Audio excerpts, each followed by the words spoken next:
I think it should be recording now. Okay, Sebastian. Today we want to do something extraordinary.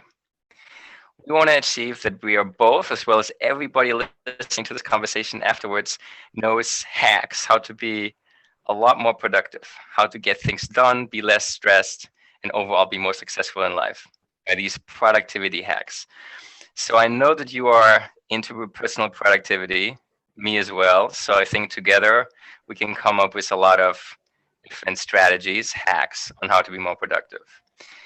So Sebastian, why don't you start with your first on the list of 10? Okay, so my first one is get your physiology right. So I have the same, so okay. it's not just like the basic stuff, like be well rested, like sleep well and all that. I have an extra ninja level, and what worked for me the best was a combination of ketogenic diet and semen retention. So basically, you're convincing your body that it's Semen starving while retention, it's also okay. while it's also not reproducing. So you have all the focus, all the energy, and all the drive you can possibly imagine. It works like magic. You can work 15 hours a day, super sharp, super energetic all day long, and all that stuff. So this is the most extreme physiology hack that I found. Okay, interesting. Okay, I have also physiology. This is divides for me in two parts. One is exercise, and the other one is nutrition. Maybe a third part sleep, nutrition, exercise. I don't have ketogenic diet. We have some different views on that. I believe more in a raw food diet with a lot of vegetables and fruits, and I think exercise is also important. Not necessarily building a lot of muscles, just being every taking breaks, small breaks, do a little bit of exercise, and then at least 15 minutes a day. Yeah. Okay, It also cool. has something to do with oxygen and such. Yes, exactly. And one more thing, just have the window open. Make sure always sure that you get a lot of oxygen. Okay, another thing that I wrote down for myself is working with others.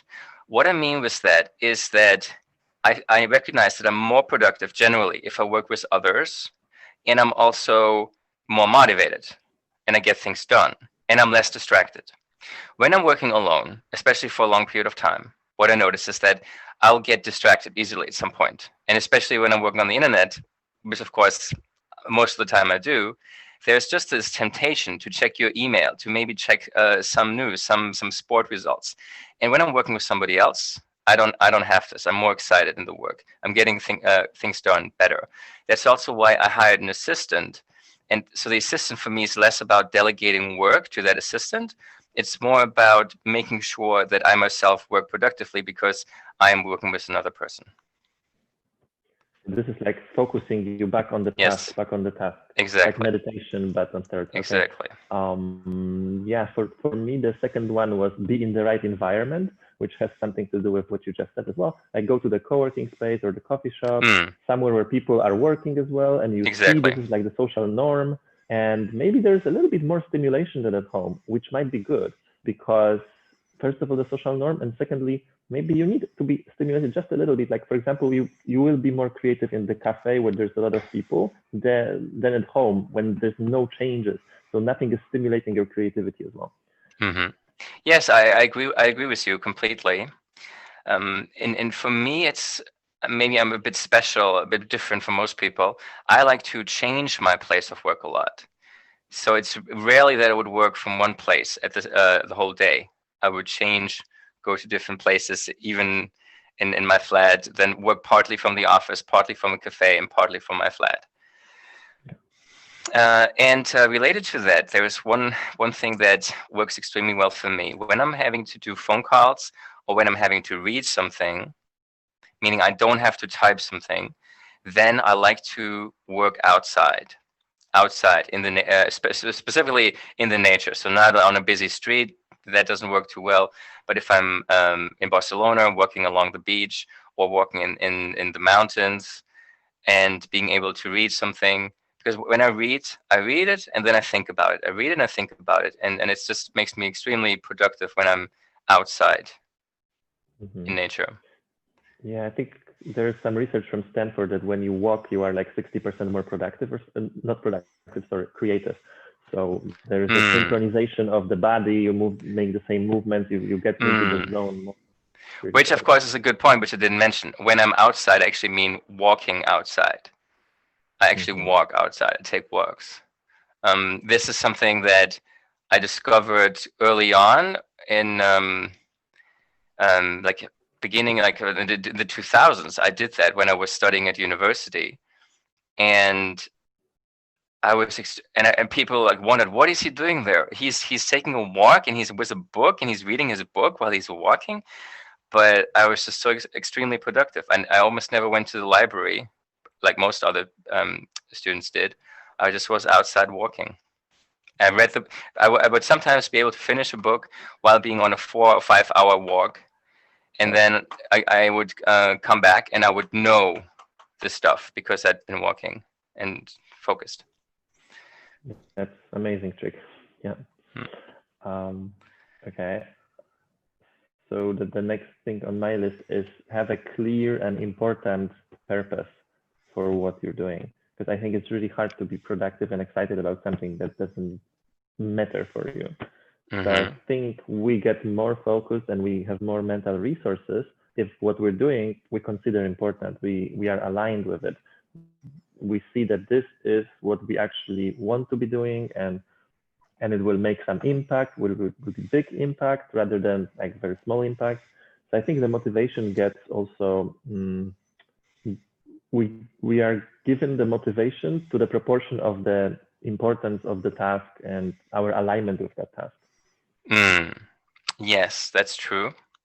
I haven't written it down, but I very strongly believe that you need to be motivated by a strong vision. And if you have the strong vision, you're more motivated. And as we talked about, I think a month ago, you have your brain, your reticular activating system that is subconsciously trying to figure out how best you can get this done. So you have more creativity, more brain power, so to say, to get this done because you internally believe it's really important. So yes, on the other hand, on the other spectrum, I would say it's important to have this big vision. But for me, it's also very important to know what specifically needs to get done. What I mean is that I see a lot of people who define their goals and then define the project, what they want to work on, but they have a hard time getting started and they're not so motivated, even though the vision is inspiring. And the reason for that is the following, is that the person wants to do something, but he kind of doesn't know how to do it. And then he doesn't know what he needs to do. So he sees the task, and then he thinks about it, and then he goes to the next task because somehow he doesn't know what to do. So I feel it's important to, before you start working on something, get into the micro planning. Split the task into the different subtasks so that you know specific items you're gonna be doing. Let's say, for example, I want to start launching my product. Okay, so I would have a task: launch my product. Well, that's might be a big vision, but it doesn't really tell me what I need to do. So I need to have one session in which I split this launch into the subtask. Maybe it would be get a list of people that might be interested in my product and get the emails of them. Write an email and then send that email via MailChimp to these people on that list. So then and then prepare a landing page. So then I know, okay, I need to prepare a landing page. What do I need to do for the landing page? Maybe I need to hire a designer. Maybe I need to hire a developer. What do I need to do for building this list? I need to maybe have an Excel file, maybe get a service where I can find this data. So I need to split it to each task so that each task that I set for myself is clearly defined. Exactly. I have this on my list as a number 10. So very interesting that you have the same thing. Yeah. Okay. Yeah, like it saves you so much in execution. Planning, like Brian Tracy, I think, said exactly 1 hour of planning saves 10 hours of execution. And exactly. It's so much easier to start when you know what needs to get done and you exactly. Exactly. Yeah. Sebastian, if I might add one comment, which I find quite interesting. When I was, again, a university student, we had this really long exams for the law students, 5-hour long exams.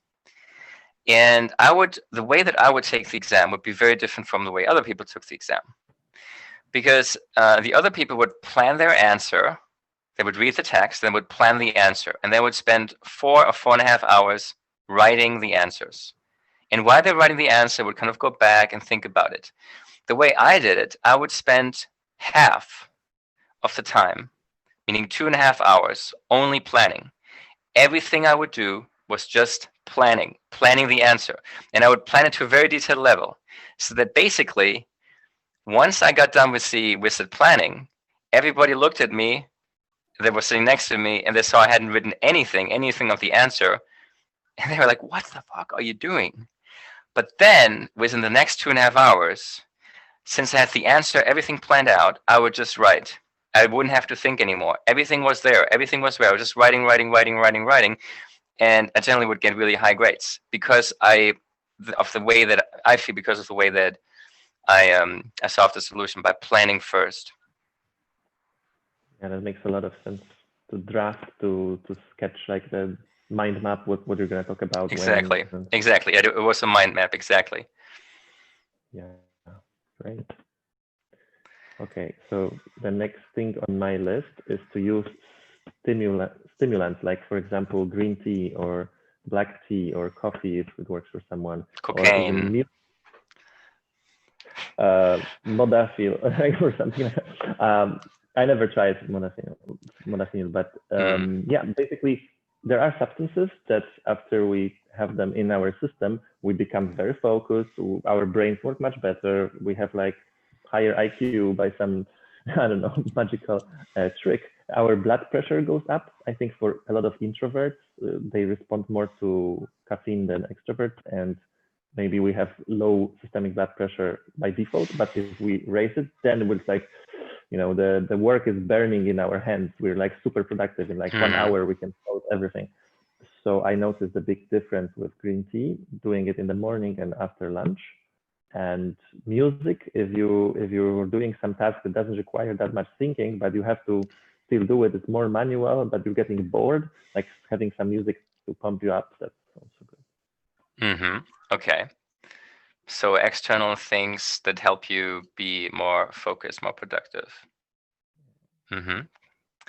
Okay. On my task list, on my list of productivity hacks, next I have a structured list of goals and tasks. What I mean with that is that I talked about that it's important to have the next task, actionable task, on a very low level that I can get done. And those would be call person X, 10-minute task. On the other hand, I have goals. Let's say complete your undergraduate degree would be a large goal, takes several years. And in between, you have the projects. So you want to have you want to complete your undergraduate degree.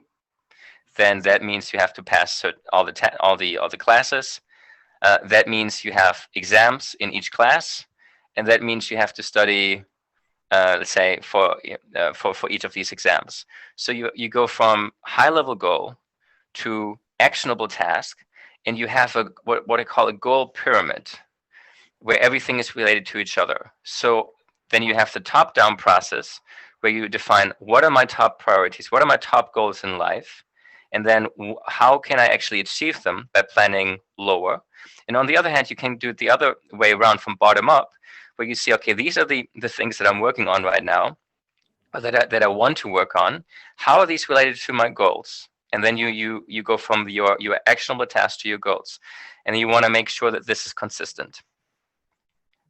This will provide alignment, right? You will exactly know that alignment. So that it gives you the motivation, but it also makes sure, and maybe this is less towards work efficiency, but more work effectiveness, that what you're working on actually is the goal that you want. That you don't study, you get a law degree, and then you define, well, actually, I don't want to be a lawyer.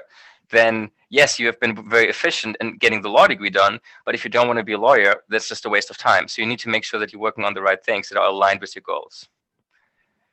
Yeah, the ladder that you're climbing is leaning against the right wall, right? I think it's super important, because it's so easy to be excited that we're very productive, but we're not accomplishing anything. That's exactly. meaningful. Or you're accomplishing something, but this is not really aligned with what you really want. Or this is not the best use of your time. Like you could be doing something with 10 times more value at the same time. Yeah.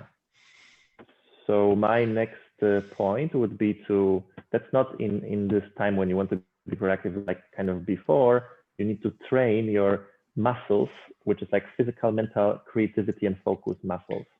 And so exercise we talked about already, but training mental muscle would be to study something hard for a long time without interruptions, like studying programming or doing some course about something new that's complicated that you want to learn. And that makes your focus and everything and memory, it enhances that so that you can use it later in your tasks. And then focus, so no distractions, like trying to be focused on one task for like 90 minutes or something, just to have that training.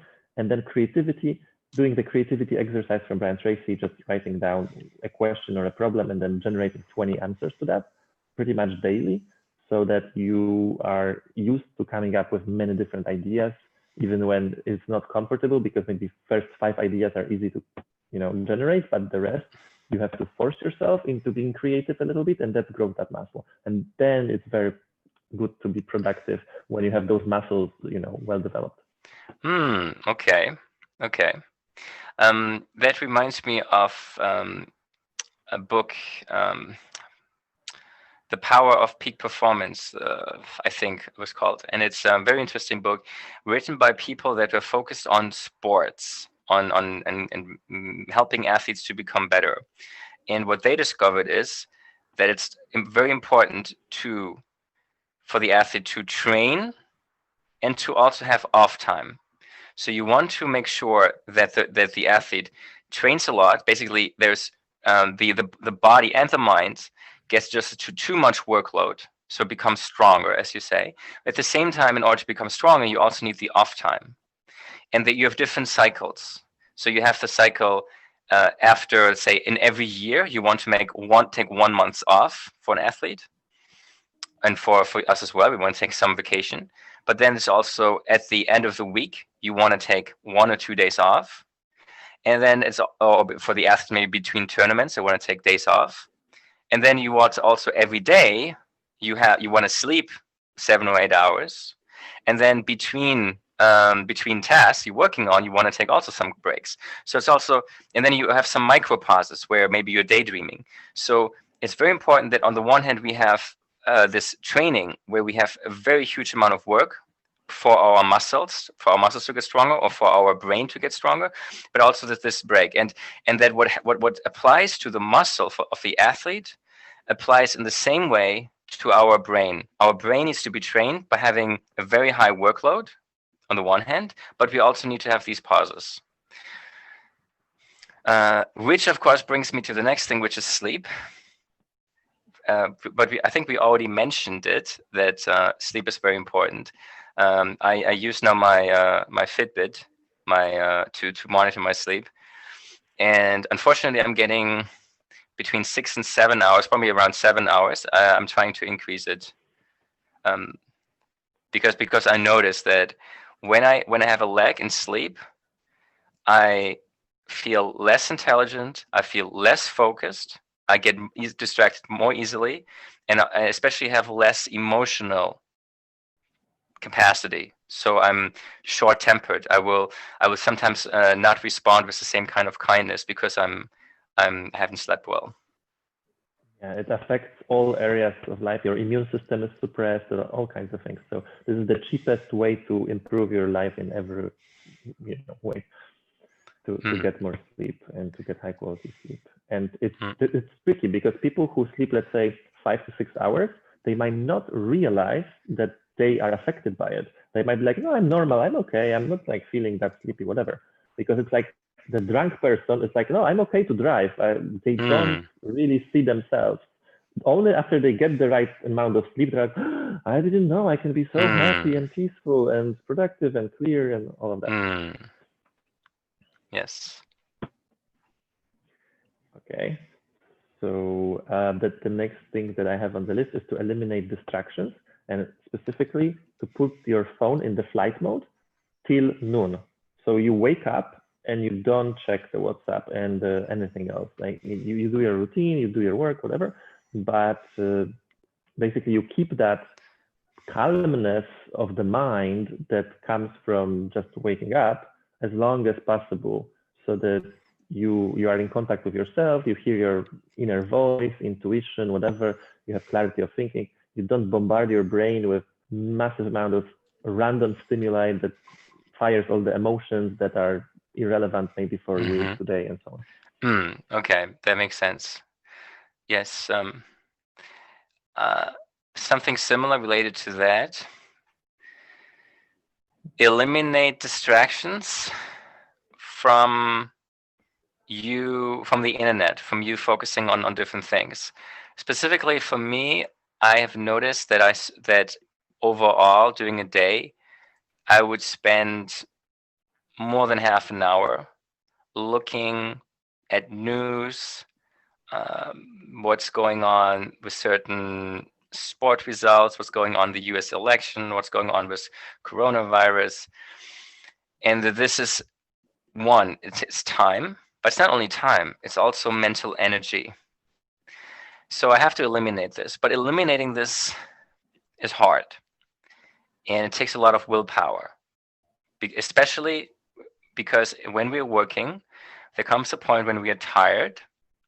And when we're tired, we almost automatically, for me, I noticed this, I would just click and type in a certain news website or youtube.com, and then be like, oh shit, what am I just doing? I'm watching YouTube. Why am I doing this?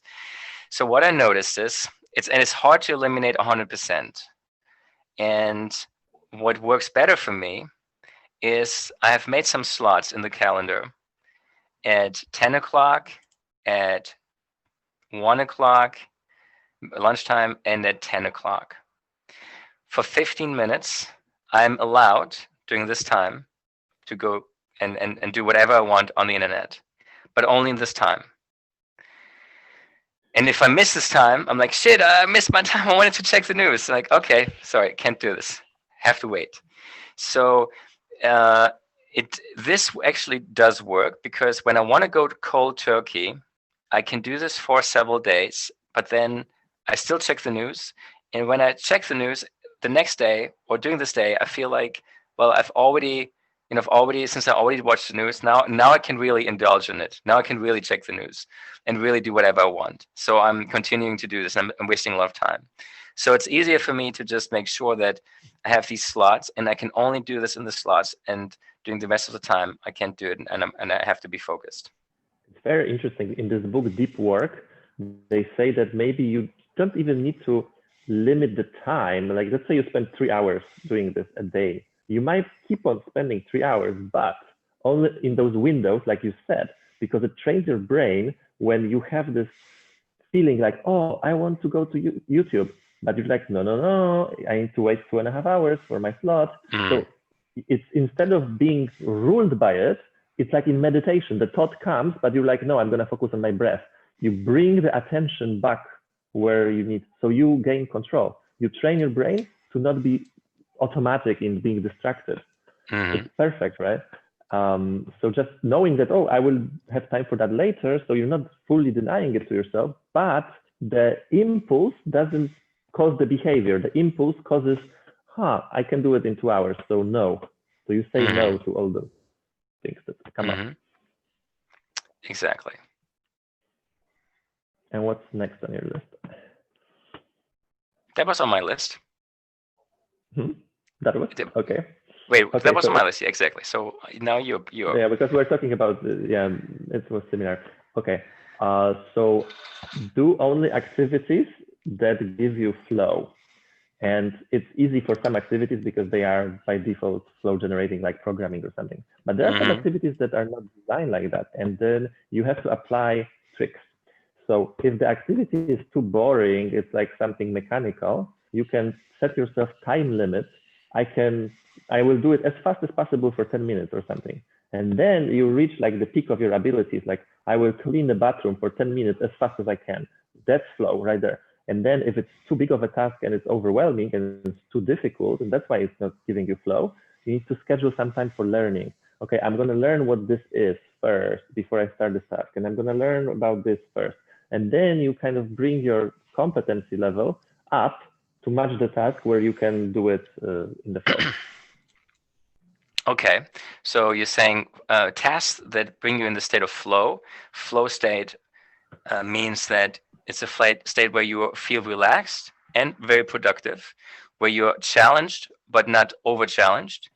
In this state, you're very productive. And there's some tasks which naturally are flow tasks and for you, and other tasks which are not. And when they are not, you have to somehow compensate it. One of the things you said is do it as fast as possible. Give yourself a challenge. Yeah.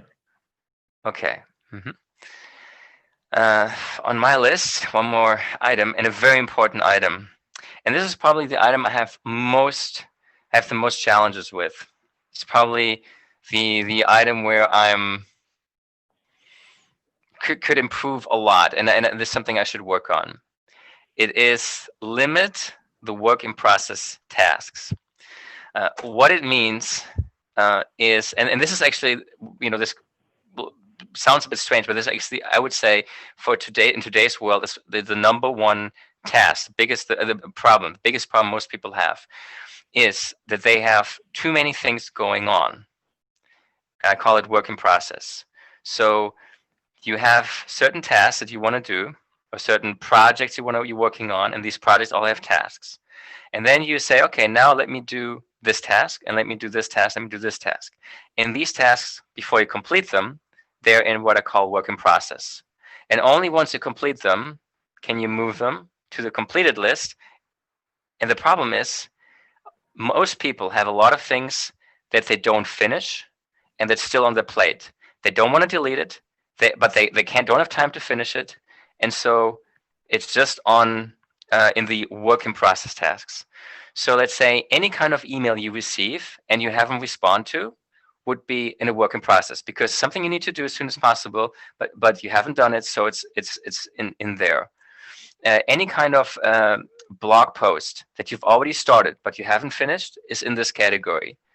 Any kind of disorder you have is in this category, because it cannot remain there, but you don't have the time to do this right now, so it's in this category. So your brain has a lot of tasks which it knows, hey, I actually have to do this and this and this at the same time, and it's just overloaded with these tasks, and that's why the brain is less effective. And if it's trying to deal with it, it's trying to switch, do this, then do this, and then do that. And that's the same problem that you have with the computer when you open a lot of task windows. You have all these different programs open, and then the computer becomes frustratingly slow. And instead of just trying to get through it, having all these windows open and saying, oh, I can't close it because I want to work on this. No, you just have to say, look, it doesn't work right now. Computer is too slow. I have too many things open. I need to close things. And I can open them later, but for now I need to close them. And you close them and the computer becomes faster and you can get the work done. Same thing with your brain. If there are too many things inside your brain you're working on right now, it gets slow. You can't handle everything. So it's better to just complete things, delegate things, get things away, and limit your focus on only few tasks. Very good point. So like completed task is a source of satisfaction, endorphins, everything. Incompleted task is a source of stress. And one of the solutions that can help here is the getting things done system, where you dump all those ideas from your brain into a trusted system that it's not going to be like forgotten. So maybe that's another way to deal with this overall. Yes. There is one caution. And the caution is that I've been using the system, getting things done, or my own productivity system, where I'm very structured in terms of this list. What are my goals? What are my tasks? What are my subtasks? And everything is written down. The problem there is, because I'm so organized, it is not impossible to have a lot of things in work in progress, because everything is written down, everything is organized. If I was not writing this down, it just would be impossible to do so many things at the same time. In that case, I would just get up and think, what's the most important thing for me to do right now, and just focus on that. And naturally, a lot of things would fall off but it might actually be positive that these things fall off because I just don't have the brain power to focus on all of this. Now, with the help of this productivity system, which is similar to getting things done methodology, I am able to deal with a lot of things at the same time. But that's the problem, is that I am therefore probably doing it. And that's actually, I think, is one of the reasons, what things that that's keeping me from achieving my potential in terms of productivity. Yeah.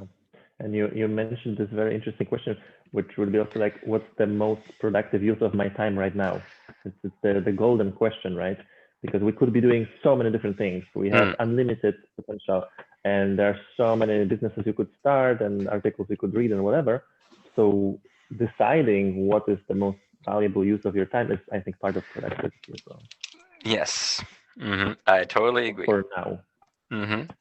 And this next thing on my list is work in uninterrupted blocks of time, chunks of time. So using something like Pomodoro technique, or working for like 90 minutes maybe in a block. You have certain goal for this time. Now I'm going to be, I don't know, programming, and then nothing else exists until this block is over. And that allows you to also eliminate any distractions, interruptions, the fact that you're hungry, like, okay, you will eat in 40 minutes after you're done with this, because now you're focusing fully on this thing. And this is like a meditative practice as well, because all of those urges come to your mind, like, oh, I want to check this, and what about this? But no, bring your attention to the moment, because the clock is ticking, and right now you're focusing on this. Exactly. Totally agree. That makes a lot of sense. Sometimes it's difficult. I understand, let's say you're working on programming, you're working on writing a certain sales letter. That's very suitable for such a 90-minute block. Let's say you have one phone call to do, one email to write to one person, one email to write to another person. So you might have several 5-minute or 10-minute tasks. Then you can't really do 90-minute blocks. You might artificially be able to do that by just grouping similar tasks together to one. And sticking to this concept of having a certain time period focused on certain kinds of work, what I found is, for me, it's very important to keep the list of all the goals and tasks I have to work on in the future, but then extract from this a weekly plan. And during this 1 week, I only focus on this plan. I don't focus on anything else I need to do in the future that I know I need to do. I focus only on the things I need to do during this week. And the same thing for the day. Every day, I will in the morning select the tasks to be done during the day from this weekly task list, and only focus on those tasks during the day. So you do this on the week, or you can do it on a monthly basis, what you're going to work on during the months, then on the weekly basis, on a daily basis, and, as you say, on a block of time basis, to only focus on something doing on this block of time. That eliminates the necessity to always think, what's my best use of the time right now? Because we can use all the mental resources just prioritizing the task forever, infinitely. That's what computers do as well. When they hang, when they're not responsive, they might have so many tasks that it takes them all the CPU power to just decide what's the priority of the task, even getting them done. Interesting. So the computers have the same problem as humans do. So they're losing processing power by deciding what to work on, and the same thing is true for humans. So this is solving the problem. Like, now I'm committed for this 25 minutes to this task, and nothing else exists, and I know that this is good use of my time. Yeah, and that brings me to the next last point that I have, which is work on something that you are naturally good at. Try to delegate everything else and just like solve it somehow else. But if we are in our zone of competence and natural talent and ability, I think we are getting more productive by definition, because it's hard to outcompete people on our own weaknesses. Like, we're unlikely to beat people who are naturally good at something when we are not. But we can be unstoppable if we double down on our strengths, if we use our talent to the maximum, spend most of our time working on what we're good at. So do you think it makes more sense to focus to improve your weaknesses, or to even further improve your strength? Only improve your strength. Yeah. Okay. Good. All right. I think this is very interesting and very helpful to talk about all these things. Some of these things I'm very good at. There's some of the other things that I feel I still have to work on in order to reach my potential in terms of productivity. Especially the one with working process, having too many tasks on my mind and not being focused enough. I need to be more focused. What would you say is your main challenge or challenges in terms of the hacks that we just discussed? I think this prioritization thing and clarity of vision, when I feel alignment, like I know this is exactly what I want, I feel like I want it, I have no problem using all the techniques. Like it's easy once I feel that I want this, and that's it. But many times I don't know what is my next step, what's the best use of my time, what's the best use of my potential. There are so many options. So then I'm kind of stuck in trying different things, thinking about different ideas, not having clarity where to apply myself, really being in the fog. Yeah, and I guess the problem that you're describing is similar to the problem that I was describing, which is you're saying you have sometimes not enough clarity on what to do next. I'm saying I'm also doing too many things, which also means the same thing. I don't know which one I should 100% focus on. I think it's quite common for people that are not employed, that are working by themselves.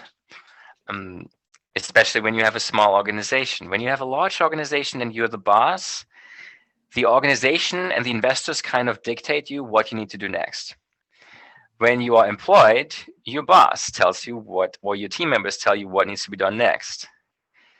When you are working with small teams, you're working remotely, you can decide on many things by yourself. That's nice because you have more freedom on the one hand, but on the other hand, this freedom makes it difficult to really know what you want and to really only focus on this one thing. You need to do two jobs at once, the manager and the worker in a way. So you need to put a different hat, and as a manager decide, make all the decisions and plans and everything, and then delegate it to yourself as an employee, so to speak. And then in those blocks of time, in those Pomodoro blocks or whatever, just execute because you decided what. But I think there needs to be some structure like this, literally. Like I'm planning what I'm going to do. I'm a manager in my manager hat. And then I'm putting my worker hat and I'm just executing without thinking about what to do or whatever. No, I have it scheduled. This is the time for doing this. And I'm just releasing the need to control anything. I just have those tasks and I just do them as if I had a boss who told me to do those tasks. And yeah, that's probably the way to manage that. Yeah, and that's a very good point. I totally agree. I think it's difficult. I try to implement it. I tried to implement also because I felt that somehow it was easier for me to know what other people need to do in their business than what I need to do in my businesses. I felt I had more clarity. People were telling me about their business, and I would look at it and I would say, okay, from what you tell me, I think maybe we should try this and this and this. And people are like, wow, I think you really understand my business. Like, let's do it. And for me, I really felt, wow, this is easy. Like, I know what needs to be done. But when I look at my businesses, there's more. It's less clear what needs to be done. There's more confusion. So have you seen something similar for you? Yeah, because already you've done what you thought was a good idea for your business. So you've done it years ago, maybe, or whenever you had clarity, you would do that. But you don't have a fresh eye, so we don't see our own weak spots, blind spots. And for other person has different perspective, it's easy to see those things that they would do, right? Yeah. And additionally, there are many biases, cognitive biases that prevent us from taking good decisions if it's our own business. For example, common cognitive bias is that we don't see a sunk cost as sunk cost. Let's say we have had a certain investment. This investment is in the past, and if we're now going to focus on something else, we feel we're losing it. But what we already lost it, so sunk costs should not be taken into account. But psychologically, it's very difficult to discontinue something. It's more difficult the more you have invested already into the project. Or another one is it's much bigger cost. It's a much bigger displeasure to lose than it's a pleasure to gain. So, for example, you wouldn't sometimes you wouldn't hire a salesperson for 10,000 euros, even though you think you could probably make every month 15,000 more. Even though you could say, well, that makes sense, 15,000 more, 10,000 in cost. No, somehow it feels like hiring for 10,000. That feels so negative. So people are more interested in, again, cognitive bias, in reducing their costs than in increasing their revenue. And this is especially when you work on your own business, not when you work on somebody else's business, because the emotional bias isn't there. That's a very interesting point. Yeah.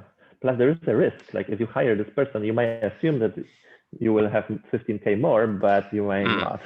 So you know that, you feel that a bit. Whereas if you cut costs, you know that this is going to actually happen, because the revenues might happen, and if you cut the cost, they will definitely happen. So there's more certainty there as well. Yeah, I mean, but even independent. So these are like cognitive biases, where it's really logically this wouldn't make sense, but we know.